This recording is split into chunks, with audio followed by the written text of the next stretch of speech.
আমি কলেজে এইচএসসি পড়ার সময় এই ঘটনাটা ঘটেছিল। আমি কলেজ হোস্টেলে থাকতাম।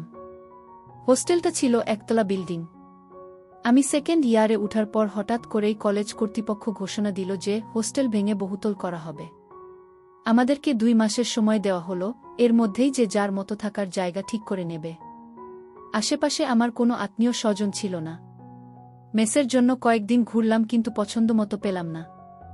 আমার তো ভয় হলো যে শেষ পর্যন্ত হয়তো আমি থাকার জায়গা খুঁজে পাব না, সেক্ষেত্রে আমার পড়াশোনার কি হবে সেটা ভেবেই অস্থির হয়ে পড়লাম।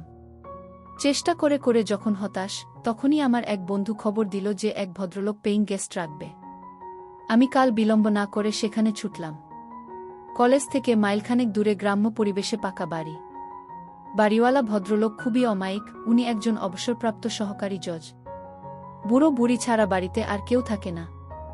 ভদ্রলোকের বয়স হয়ে গেছে বলে বাসায় একজন লোক দরকার যে বিপদে সাহায্য করতে পারবে, টুকটাক বাজার করতে পারবে আর বুড়োকে একটু সময় দিতে পারবে। আমি শুনেছিলাম পেইং গেস্ট রাখবে, কিন্তু আমার ভাগ্য আরও ভালো, উনি আমার থাকা খাওয়ার জন্য কোনো টাকা পয়সা নেবেন না বলে জানালেন। ভদ্রলোকও আমাকে পছন্দ করলেন। আমি আর দেরি না করে পরদিনই ব্যাগপত্র নিয়ে হাজির হলাম। বাড়ির কাছেই একটা বিশাল খেলার মাঠ ছিল। বিকেলবেলা এলাকার প্রচুর ছেলেমেয়ে সেই মাঠে খেলাধুলা করত। আর সকালবেলা যুবক থেকে বুড়োরা আসত ব্যায়াম করতে। আমার অভ্যাস ছিল প্রতিদিন ভোরে উঠে দৌড়ানো। যারা আসত প্রায় সবাই সবাইয়ের পরিচিত হয়ে উঠেছিলাম। হঠাৎ একদিন একজন নতুন অতিথিকে দৌড়াতে দেখলাম। ভদ্রলোক সহজেই আমার দৃষ্টি আকর্ষণ করল। কারণ উনি দারুণ হ্যান্ডসাম, পেটানো শরীর, বেশ লম্বা আর দেখেই বোঝা যায় শরীরে তাকত আছে। আমি একবার উনাকে পানি করার সময় হাত তুলে সালাম দিলাম, উনিও জবাব দিলেন এবং হাসলেন। সবচেয়ে উল্লেখযোগ্য হল উনি বারবার পিছন ফিরে আমাকে দেখছিলেন।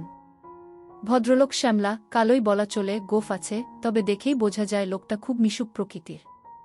সেদিনই বিকেলবেলা আমি মাঠের একপাশে বসে খেলা দেখছিলাম। এমন সময় সেই ভদ্রলোককে দেখলাম, তবে একা নয়, সাথে 8-9 বছরের একটা বাচ্চা মেয়ে খেলনা হাতে তার সাথে হাঁটছে। হঠাৎ করেই বাতাসে খেলনাটা ছুটে মাঠের মধ্যে উড়ে গেল। আমি দৌড়ে গিয়ে খেলনাটা এনে মেয়েটার হাতে দিলাম। ভদ্রলোক খুব খুশি হয়ে বললেন, thanks brother, many many thanks, আমি আপনাকে সকালে মাঠে দেখেছি, রাইট? আমি মুখে জবাব না দিয়ে মাথা ঝাঁকালাম। উনি হাত বাড়িয়ে দিয়ে হ্যান্ডশেক করে বললেন, আমি মেজর সুবীর, আর্মিতে আছি, আর এ আমার মেয়ে মল্লিকা। আসুন না আমার বাসায়, জমিয়ে আড্ডা দেয়া যাবে। বেশি দূরে নয়, এই তো কাছেই। আমি কথা দিলাম যে অবশ্যই যাব। উনি বাসার লোকেশন বলে দিলেন, এখান থেকে উত্তর দিকে 8টা বাড়ি পরেই একটা মুদি দোকান আছে, রহমান স্টোর্স, সেটার পিছনেই তাদের বাড়ি, আমার নেমপ্লেট দেয়া আছে গিউ। আমি চিনলাম বাসাটা, একটা একতলা বাড়ি। যাব ভেবেছিলাম, কিন্তু পরে ভুলে গেলাম। 2 দিন পর ভোরে সুবীর সাহেবের সাথে আবার দেখা, তখন আর উনি আমাকে ছাড়লেন না, একেবারে সাথে করে বাসায় নিয়ে গেলেন। বাড়িটা উনার নয়, ওটা উনার শ্বশুর বাড়ি। উনার বউয়ের সাথে পরিচয় করিয়ে দিলেন। আমি সুবীর সাহেবের বউকে দেখে খুব অবাক হলাম।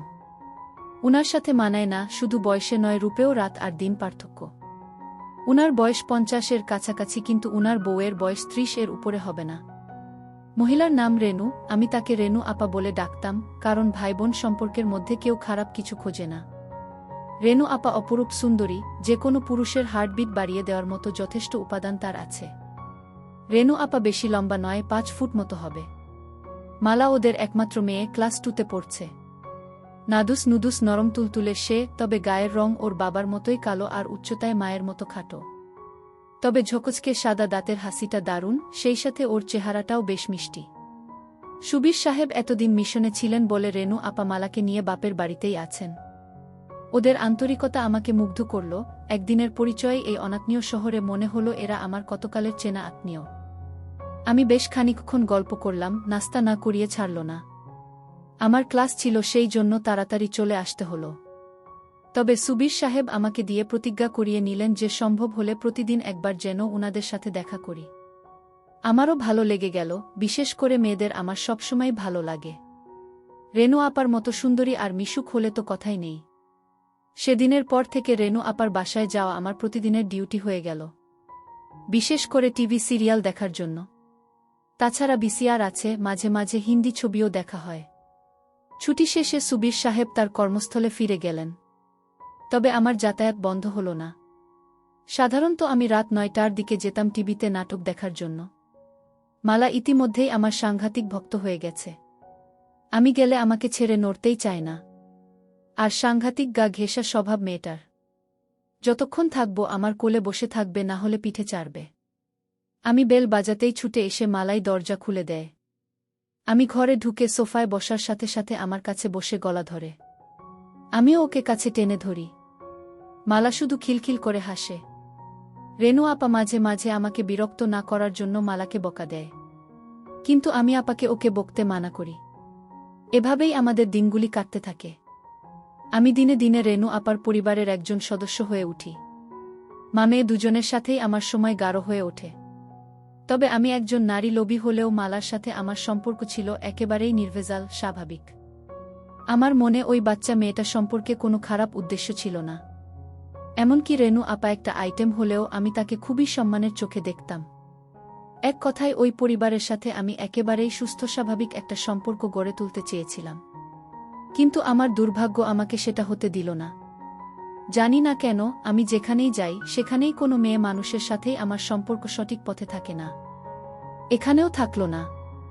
৪ মাস পরের কথা। তখন শীতকাল এসে গেছে। আমি সচরাচর বাসায় লুঙ্গি পরি এবং রেনু আপার বাসায়ও লুঙ্গি পরেই যাই।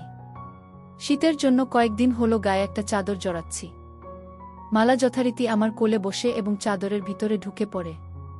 মাঝে মধ্যে মালার নড়াচড়া এতটাই অস্বাভাবিক হয়ে পড়ে যে আমারটা গরম হয়ে ওঠে।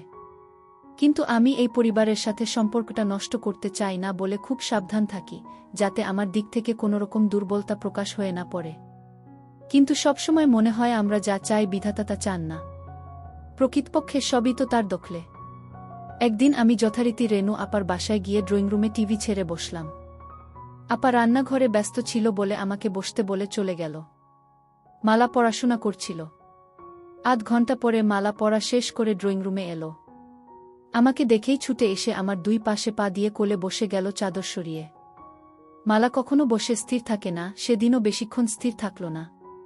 মিনিট 5 মধ্যেই ওর নড়াচড়া শুরু হয়ে গেল। তবে সেদিনের নড়াচড়ার পরিমাণটা ছিল বেশি। আমি বললাম, কিরে অমন করছিস কেন? মালা বলল, আমার চুলকাচ্ছে চু। আমি বললাম, ঠিক আছে, তাহলে নিচে নেমে বস। কি আমার কথা শুনে মালা উঠে দাঁড়ালো, আর আমি আমার পা দুটি সরিয়ে মালা আমার 2 পায়ের মাঝে সোফার উপরে বসল। কিন্তু মালা সম্ভবত বুঝতে পেরেছিল যে সোফার মাঝখানে মোটা দড়ির মতো কিছু একটা আছে। আমি ওটাকে থামানোর যথাসাধ্য চেষ্টা করলাম, কিন্তু পারলাম না। ওর কানের কাছে ফিসফিস করে ধমকে উঠলাম, এই মালা, কি হচ্ছে এসব? ছাড় বলছি। কি? মালা তখন বলল, ছাড়ব না। তুমি শক্ত বানালে কেন? ছাড়ব না। কি করবে? আমি এবারে অন্য পথ চেষ্টা করলাম। বললাম, আপা দেখলে কিন্তু জবাই করে ফেলবে। মালা হেসে বলল, মাম্মি রান্নাঘরে তোমার জন্য পোলাও মাংস রাঁধছে, এদিকে আসবে না? গিয়ে আমি বললাম, তবুও এসব ভালো না লক্ষ্মী মাম্মি, ছাড়ো। মালা আরও জোরে ধরে বলল, না ছাড়ব না, আমার ধরে থাকতে ভালো লাগতেছে। আমার ধৈর্যের বাঁধ ভেঙে গেল, মাথার মধ্যে গোলমাল হয়ে গেল, আমার হিতাহিত গান লোপ পেয়ে গেল। আমি স্থানকালপাত্র সব ভুলে গেলাম। সব ভুলে গেলাম। আমি ফিসফিস করে বললাম, দেখ, তুই যদি আমারটা না ছাড়িস আমি কিন্তু তোরটা ধরব। 1 সেকেন্ডও দেরি না করে মালা আমার চোখে চোখ রেখে হাসতে হাসতে বলে দিল, ধরো না, ধরো। আমি কি মানা করেছি নাকি? একেবারেই বাচ্চা একটা মেয়ে, যার কিনা সন্ধিক্ষণে পৌঁছানো এখনো অনেক বাকি, তার এরকম কাজ দেখে আমার টাস্কি লেগে গেল। একটু পর রেনু আপা এলো। আমি ভয় পেয়ে হাত সরিয়ে নিলেও মালা ছাড়ল না। যেহেতু আমাদের পুরো শরীর চাদরে ঢাকা ছিল, আপা কিছুই বুঝতে পারল না। আপা আমার জন্য গরম গরম খাবার তৈরি করে এনেছিল। আমার সামনে টেবিলে সেগুলি রাখতে লাগল। নিচুটে টেবিলে খাবার রাখার জন্য আপাকে আমার সামনে অনেকখানি নুয়ে পড়তে হচ্ছিল। ওই দৃশ্য চোখে পড়ার সাথে সাথে আমার কেমন যেন অনুভূতি হলো। আমার চোখ সরাতে চেষ্টা করলাম, কিন্তু আমার অবাধ্য চোখ বারবার ঘুরে ফিরে চুম্বকের মতো ওদিকেই আটকে যাচ্ছিল। ভয় হচ্ছিল, বাই চান্স আপা যদি বুঝতে পারে তাহলে হয়তো ভীষণ রাগ করবে, আর আমি অনেক কিছু থেকে বঞ্চিত হব। কিন্তু সৌভাগ্যক্রমে সেসব কিছু হলো না। আমি মালাকে নামিয়ে পাশে বসিয়ে দিলাম, আর আপার আনা খাবার খেতে শুরু করলাম। শুক্রবার আমাদের কলেজ বন্ধ থাকে। প্রতি শুক্রবারেই সকালে আমি রেনু আপার বাসায় যাই টিভিতে প্রোগ্রাম দেখার জন্য। সেদিনও ছিল শুক্রবার। আপা আমার জন্য চা করে নিয়ে এলো। আমি সোফায় বসা, আপা হামা দিয়ে টেবিলে চা রাখল। সেদিন আপা সালোয়ার কামিজ পরেছিল। যখন আপা চায়ের কাপ রাখতে গেল তা দেখে আমার হার্টবিট বেড়ে গেল। আমি চা খেয়ে টিভি দেখতে লাগলাম, একটা সুন্দর ছবি হচ্ছিল। 11টার দিকে আপা নিজের কাপড় চোপড় নিয়ে ঘর থেকে বেরিয়ে গেল, সম্ভবত গোসল করার জন্য গেল। আমার গায়ে চাদর ছিল না, এজন্য মালা এতক্ষণ বিশেষ সুবিধা করতে পারছিল না।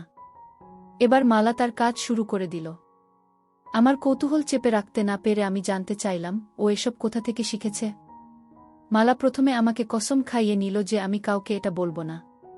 পরে বলল টিভিতে দেখে শিখেছে। আমি বললাম মানে? মালা বলল বাবা ছুটিতে আসার সময় ভিডিও ক্যাসেট নিয়ে আসে। অনেক রাতে ওরা যখন মনে করে আমি ঘুমায়ে গেছি তখন সেই ভিডিও দেখে, কিন্তু আসলে তো আমি ঘুমাই না। চুরি করে দেখি কেমন করে এসব কাজ করতে হয়। রেনু আপা চলে আসাতে আমরা চুপ মেরে গেলাম। মালা উঠে বাইরে চলে গেল, আমি টিভিতে মনোযোগ দিলাম। আমি যেখানে বসেছিলাম সেখান থেকে রেনু আপার ড্রেসিং টেবিল আড়ালে হলেও ড্রেসিং টেবিলের সামনে কেউ দাঁড়ালে সরাসরি তাকে দেখা না গেলেও আয়নার মধ্যে তাকে পরিষ্কার দেখা যায়। আমিও দেখতে পাচ্ছিলাম। চাইছিলাম ওদিকে তাকাবো না, কিন্তু অবাধ্য চোখ বারবার ঘুরে ঘুরে ওদিকে চলে যাচ্ছিল। আপা টেবিলের উপরে পা তুলে দিয়ে লোশন মাখল। হঠাৎ আমার বুকটা এমনভাবে ধরফর করতে লাগলো যে মনে হলো হৃৎপিণ্ডটা না বাইরে বের হয়ে যায়। কারণ রেনু আপা তার সব হঠাৎ করে আমার মাথার মধ্যে বিজলি খেলে গেল। মালার বলা কথাগুলো মনে পড়ে গেল। আমি রেনু আপার কার্যকলাপের মধ্যে পরিষ্কারভাবে অন্য কিছুর স্বাদ পেলাম, আর তার টার্গেট আর কেউ নয়, আমি। মুখে ভাই ডাকলেও তার আসল উদ্দেশ্য অন্য। মালার কথায় বুঝতে পেরেছি যে কোনো কারণেই হোক সুবীর বাবু কাজ করতে অক্ষম। সেক্ষেত্রে আপার কাতর হওয়াটাই স্বাভাবিক। কিন্তু মালার সাথে আমি যেভাবে আটকে গেছি তাতে মেয়ে দুজনকেই। না না, সেটা সম্ভব নয়। এটা আমি পারব না। সিদ্ধান্ত নিলাম, হয় মালা না হয় আপা থেকে আমাকে দূরে থাকতে হবে। সেদিনের মতো আমি দ্রুত আপার বাসা থেকে চলে এলাম। পরের 2-3 দিন ইচ্ছে করেই আমি আপার বাসায় গেলাম না। পরের দিন বিকেলবেলা যখন আমি গেলাম আপা খুব রাগ করল। আমি অজুহাত দেখালাম যে সামনে পরীক্ষা, সেজন্যে আসিনি, আর তাছাড়া আমার বাড়িওয়ালা আর তার বউ একটা নিমন্ত্রণ খেতে গেছে 3-4 দিনের জন্য, তাই বাড়ি ছেড়ে আসতে পারিনি। আমি সেদিনও তারা দেখালাম যে আমি বাড়িতে একা আছি, তাই বেশিক্ষণ থাকা যাবে না, চুরি টুরি হতে পারে, আমাকে তাড়াতাড়ি ফিরতে হবে। আপা সব অক্টে বিশ্বাস করল। আসলে বাড়িওয়ালা সেদিনের জন্য দাওয়াত খেতে গেছিল। আমি এদিকে মালার সান্নিধ্য মনে প্রাণে চাইছিলাম। আর তাছাড়া কয়দিন মালাকে নিয়ে হাত দিয়ে কাজ চালিয়েছি। চোখের দেখা দেখিনি, তাই এটাই সবচেয়ে বড় সুযোগ, বাড়িতে আমি একা। মালাকে সাথে নিয়ে যাওয়ার কথা বলতেই আপা রাজি হয়ে গেল। মালাও বোধ হয় এটাই চাইছিল, সেও খুশি মনে আমার সাথে চলে এলো। বাড়িওয়ালা দাওয়াত খেতে গেছে, আসবে সেই গভীর রাতে। আমি মালাকে ঘরে নিয়ে দরজা বন্ধ করে দিলাম। আগেই মালার জন্য কিছু চকলেট এনে রেখেছিলাম, সেগুলি ওকে দিয়ে আমি শুয়ে পড়লাম। মালা আমার উপর মাথা রেখে চকলেট খেতে লাগল। মালা বলল, এই চকলেট মিষ্টি না, দেখি আমার আসল চকলেট খাই। সকল কাজটাজ সেরে আমি খুশি মনে মালাকে বাসার গেট পর্যন্ত এগিয়ে দিলাম। যাওয়ার পথে মালাকে বললাম যে আমি পরীক্ষার পড়া নিয়ে কয়েকদিন ব্যস্ত থাকব, তাই ওদের বাসায় যেতে পারব না। আমার মাথায় আরেক ফন্দি এলো, তাই মালাকে বললাম, যদি পারিস তুই নিজেই সকালে চলে আসিস। সত্যি আমি 3-4 দিন না যাওয়াতে এক ভোরে মালা এসে হাজির। আমি ওকে নিয়ে বাড়ির পিছনের সবজি খেতে গিয়ে বসলাম। ওখানে সকালের রোদটা লাগে, আর জায়গাটা নির্জন, সচরাচর ওদিকে কেউ যায় না। আবার দুজনে মিলে কাজ শুরু করে দিলাম। বেশ শান্তি পেলাম আজ। ঠিক পরে দিন মালা একটা দুঃসংবাদটা দিল। সুবীর বাবু কোয়ার্টার পেয়েছেন, মালারা খুব শীঘ্রই ঢাকায় চলে যাচ্ছে। মালা খবর দিল যে রেনু আপা আমাকে দেখা করতে বলেছে। আমি দ্রুত রেনু আপার সাথে দেখা করলাম। আপা আমাকে তার স্বামীর লেখা চিঠি পড়তে দিল। সুবীর বাবু আসতে পারবেন না, তাই আমাকে অনুরোধ করেছেন মালা আর আপাকে ঢাকার গাড়িতে উঠিয়ে দেওয়ার জন্য। রেনু আপার সকল প্রস্তুতি আগে থেকেই নেওয়া ছিল। আমাকে পরের দিনের টিকিট আনতে বলল। আমি পরের দিনের ট্রেনেই আপা আর মালাকে তুলে দিলাম। আমার কেন যেন মনে হলো আপা আমার উপর রাগ করেই তাড়াহুড়ো করে চলে গেল। অনার্স করার পরে পারিবারিক জটিলতার কারণে আমার আর গতানুগতিক লেখাপড়া করা সম্ভব হচ্ছিল না। তাই বিদেশ যাবার উদ্দেশ্যে কর্মমুখী শিক্ষা নেয়ার জন্য ঢাকার একটা বড় নামকরা শিক্ষায়তনে ভর্তি হলাম। এক বন্ধুর সাথে মেসে থাকতাম। ঢাকায় আসার পর থেকেই রেনু আপা আর মালার সাথে দেখা করার এক অদম্য আগ্রহ থাকলেও ইনস্টিটিউটের কঠিন নিয়মকানুনের জন্য হয়ে ওঠেনি। কারণ সকাল 7টা থেকে দুপুর 2টা পর্যন্ত ক্লাস করতে হতো, তারপরে মেসে ফিরে পরের দিনের হোমওয়ার্ক করতে হতো, সপ্তাহে শুধু শুক্রবারে ছুটি থাকত। বেশি ছুটি পেলেই বাড়িতে যেতে হতো টাকার জন্য, এসব কারণে আর হয়ে ওঠেনি। সবচেয়ে বড় সমস্যা হলো, রেনু আপাদেরকে তো খুঁজে বের করতে হবে, আমি সুবীর বাবুর ঠিকানা জানি না। আর সে কাজের জন্য যথেষ্ট সময় দরকার, যেটা আমি কোনোভাবেই ম্যানেজ করতে পারছিলাম না। হঠাৎ করেই ইনস্টিটিউট 2 সপ্তাহের জন্য বন্ধ হয়ে গেল। আমি বাড়ি যাওয়া বাদ দিয়ে মালাদের খুঁজে বের করার জন্য মনস্থির করলাম। মনটা বড়ই আওলা লাগতেছিল। আমি ছুটির কথা বন্ধুকে বললাম, কিন্তু বাড়ি যাব না সেটা বললাম না। পরের দিন বন্ধু কাজে বেরিয়ে যাওয়ার সময় শুধু জানালাম, আমি হয়তো বাড়ি চলে যেতে পারি। প্রথমেই গেলাম ঢাকা সেনানিবাস অফিসার্স কোয়ার্টার্স এলাকায়। ঢুকতেই গার্ডদের বসার রুম, সেখানে জিজ্ঞেস করে জানতে পারলাম সুবীর বাবু অনেক আগে কোয়ার্টারে থাকতেন। পরে তিনি মিশনে বিদেশ চলে যান। বিদেশ থেকে ফিরে ঢাকায় বাড়ি কিনেছেন, উনার পরিবার সেই বাড়িতেই থাকে। কিন্তু তারা সেই বাসার ঠিকানা দিতে পারল না, তবে আমাকে আর্মি হেডকোয়ার্টারে খোঁজ নেবার পরামর্শ দিল। আমি সোজা হেডকোয়ার্টারে গিয়ে খোঁজ নিলাম। সুবীর বাবুর প্রমোশন হয়ে এখন তিনি লেফটেন্যান্ট কর্নেল, বাসার ঠিকানা পাওয়া গেল। আমি কোনো দ্বিধা না করে সোজা চলে গেলাম মিরপুরের সেই বাসায়। সহজেই পাওয়া গেল, নম্বর মিলিয়ে 6তলা বিল্ডিং এর সামনে যেতেই বসবাসকারীদের নেমপ্লেট চোখে পড়ল, সেখানে সুবীর বাবুর নামও আছে। আসলে সুবীর বাবু বাড়ি নয়, ফ্ল্যাট কিনেছেন। নামের পাশেই ফ্ল্যাটের নাম্বার দেয়া। 4 তলায় সুবীর বাবুর ফ্ল্যাট। 4 তলায় গিয়ে সুবীর বাবুর নাম লেখা দরজার বেল চাপতেই ভিতর থেকে আওয়াজ পেলাম, কে? জবাব না দিয়ে দাঁড়িয়ে রইলাম। কিছুক্ষণ পর দরজা খুলে গেল। মালাকে চিনতে একটু কষ্টই হলো, রাস্তায় দেখলে চিনতে পারতাম না। চেহারার আদলটা আছে, আর সব কিছু পাল্টে গেছে। বেশ লম্বা আর একটু মোটা হয়েছে মালা। আমাকে দেখেই চোখ কপালে তুলে একটা চিৎকার দিল, ও মাম্নি, দেখো কে আসছে। রেনু আপা ছুটে এলো, আমাকে দেখেই কাছে টেনে নিল। বাসায় ঢোকার পর একটু অভিমান, একটু রাগ, কেন আসিনি, কেন খবর রাখিনি, এইসব চলল অনেকক্ষণ ধরে। বিকেলে সুবীর বাবু ফিরেও এক চোট বকা দিলেন। কিন্তু আদরের সীমা নেই, যেন জামাই আদর। আপা আমাকে কি কি রান্না করে খাওয়াবে সেটা নিয়ে ব্যস্ত হয়ে গেল। বিকেলবেলা আপা আর্মিদের বউদের নাকি একটা ক্লাব আছে, সেখানে চলে গেল। পরে মালা আমাকে বলল, আপা ফিরবে সন্ধ্যার পর। আপা গেলেও সুবীর বাবু বাসায় রইলেন। সেদিন আর মালাকে একা পেলামই না। তবে চোখে চোখে আমাদের অনেক কথা হয়ে গেল। এভাবে একটা দিন গেল। এতদিন পরে এলেও মালার মাঝে আমার জন্য ব্যাকুলতা দেখে ভালো লাগলো, যাক শেষ পর্যন্ত এত কষ্ট করে খুঁজে বের করা সার্থক হবে বলে মনে হচ্ছে। সৌভাগ্য কাকে বলে। পরদিন সকালে অফিসে যাবার ঘণ্টাখানেক পর বাসায় ফিরে সুবীর বাবু ঘোষণা দিলেন উনাকে এক্ষুনি বান্দরবান ছুটতে হবে, ওখানে কি যেন একটা ঝামেলা হয়েছে। আধা ঘণ্টার মধ্যে নিচে গাড়ি এসে হর্ন দিল, উনি চলে গেলেন। যাবার আগে আমাকে অনুরোধ করে বলে গেলেন আমি যেন উনি না ফেরা পর্যন্ত না যাই। মনে মনে বললাম, আমিও তো সেটাই চাই। মালা সকালে স্কুলে গেছে, আসবে 2টার দিকে। বাসায় আমি আর রেনু আপা একা, আপা রান্নাঘরে ব্যস্ত রান্না নিয়ে। রান্না শেষে আপা আমাকে গোসল করে নিতে বলল। আমি গোসল থেকে বের হলে আপা গেল গোসল করতে। এ ফ্ল্যাটে গেস্ট রুম আছে, কাজেই আপা বেডরুমে আর আমি গেস্ট রুমে। টেবিলে খাবার দেবার সময় খেয়াল করলাম, আপার লোভী চোখ আমাকে কেবল দেখছে আর দেখছে, যেন গিলে খাবে। খাওয়া শেষ করে আপা আমাকে বলল, তোর সাথে আমার কিছু কথা আছে। আমি ব্যস্ততার ভান করে বললাম, আপা, আছি তো বেশ কিছুদিন, পরে শুনব। আমি বুঝতে পেরেছিলাম আপা আমাকে কি বলতে চায়। আপা বলল, আচ্ছা ঠিক আছে, তুই রেস্ট নে, আমি একটু বেরুব, একটু পরেই মালা চলে আসবে। আমি গেস্ট রুমে ফিরে এলাম। আপা সেজেগুজে যাওয়ার সময় আমার সাথে দেখা করে দরজা লাগাতে বলল। আপাকে কেমন যেন বিষণ্ণ লাগছিল। 2টার পরই কলিং বেল বাজল। দরজা খুলে দিতেই মালার হাসি মুখ দেখতে পেলাম, খুশিতে চমকাচ্ছে। ঘরে ঢুকেই বলল, বাবা আসেনি, ওর বাবার বান্দরবান যাওয়ার কথা ওকে জানালাম। শুনে আরও বেশি খুশি হলো, আমাকে নিয়ে নাচতে লাগল, আর গান গাইতে লাগল। মালা বেশ লম্বা হয়েছে। মনে হলো মাঝের এই 6টি বছর মালার কাছে 6টি দিনের মতো। মালা সেই আগের মতোই আছে, একটুও বদলায়নি। আমাকে চকাস চকাস করে অনেকগুলি পাপ্পা দিয়ে বলল, মামা ওয়েট করো, আমি আসছি। মালা দৌড়ে ওর রুমে চলে গেল, স্কুল ড্রেস ছেড়ে স্কার্ট আর টি শার্ট পরে এলো। এসেই ঘোষণা দিল, মামা চলো আজ একসাথে গোসল করব। আমি অবাক হয়ে বললাম, বলিস কি? মালা বলল, হ্যাঁ, এটা আমার অনেক দিনের স্বপ্ন। তোমাকে নিয়ে আরও কত যে স্বপ্ন আমার এই ছোট্ট বুকের মধ্যে গেঁথে রেখেছি সেটা তুমি কিভাবে বুঝবে? এতগুলি বছর পরে তুমি এলে, আর আমি তোমাকে প্রতিটা দিন মিস করেছি। মালা কাঁদতে লাগল, চোখের পানি মুক্ত বিন্দুর মতো ঝরে পড়ছিল।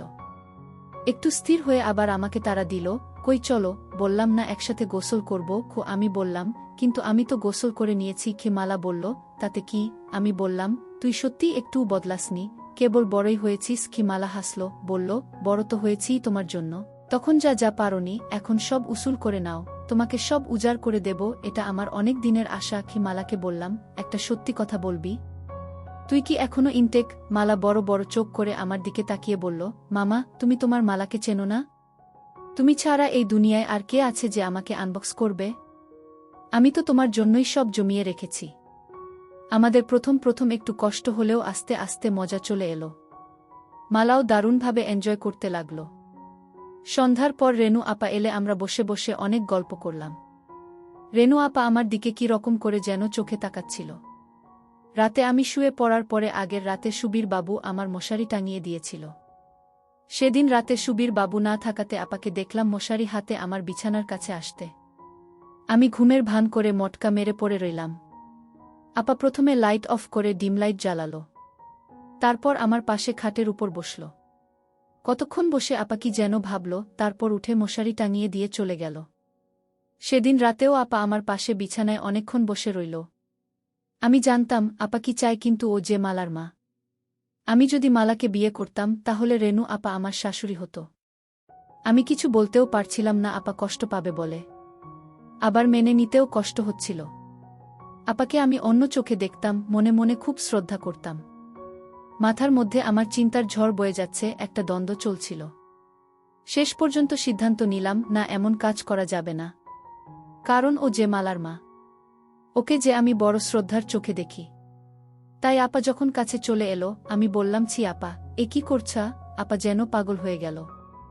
আমাকে ধরে বলল, প্লিজ আমাকে একটু সুখ দে, আমি আর থাকতে পারছি না, আমি তিলে তিলে শেষ হয়ে যাচ্ছি। লক্ষ্মী ভাই আমার, আমাকে বঞ্চিত করিস না। সেই প্রথম তুই যখন আমাদের বাসায় আসলি, তখন থেকেই তোর জন্য পাগল হয়ে আছি। বন্ধুরা, ভিডিওটি অনেক বড় হয়ে যাওয়ার কারণে গল্পের বাকি অংশ অন্য কোনো ভিডিওতে দেওয়া হবে। সবাই সাথেই থাকো।